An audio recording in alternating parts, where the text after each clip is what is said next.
premier décret de ce rapport est relatif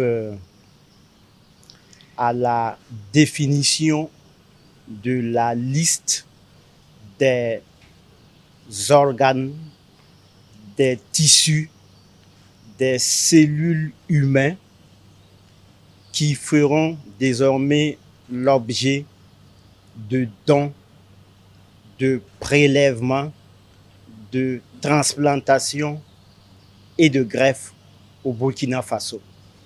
Et au terme de ce décret, nous notons par exemple que le rein, le cœur, la cornée pourront faire l'objet désormais de dons, de greffes, de transplantation dans notre pays.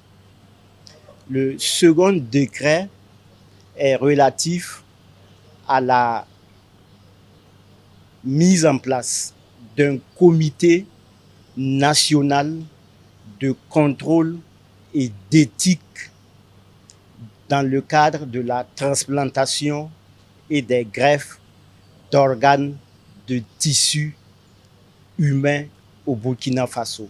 Donc c'est extrêmement important ce rapport qui a été adopté par le Conseil et qui ouvre la voie à la transplantation d'organes, aux greffes de tissus et de cellules humains dans notre pays.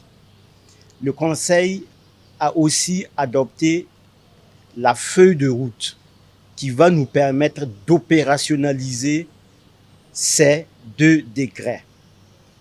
Et le Conseil a fait l'option de faire en sorte que la greffe rénale soit la priorité majeure de notre pays dans ce sens.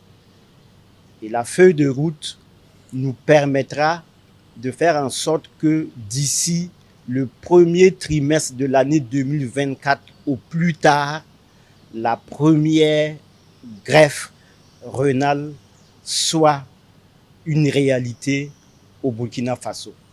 Pourquoi le Conseil a fait l'option de faire en sorte que la greffe rénale soit la priorité au Burkina Faso? C'est parce que nous assistons à une montée en puissance de l'insuffisance rénale chronique dans notre pays.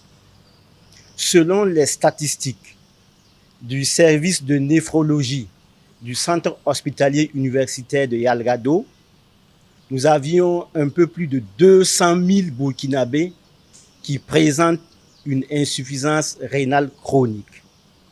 Et parmi ces 200 000 insuffisants rénaux chroniques, nous avons environ 20 000 qui ont une indication en matière de dialyse. Et donc, il était extrêmement important pour le Conseil d'aller au-delà de la dialyse et de proposer une autre solution, une autre thérapeutique à l'insuffisance rénale chronique.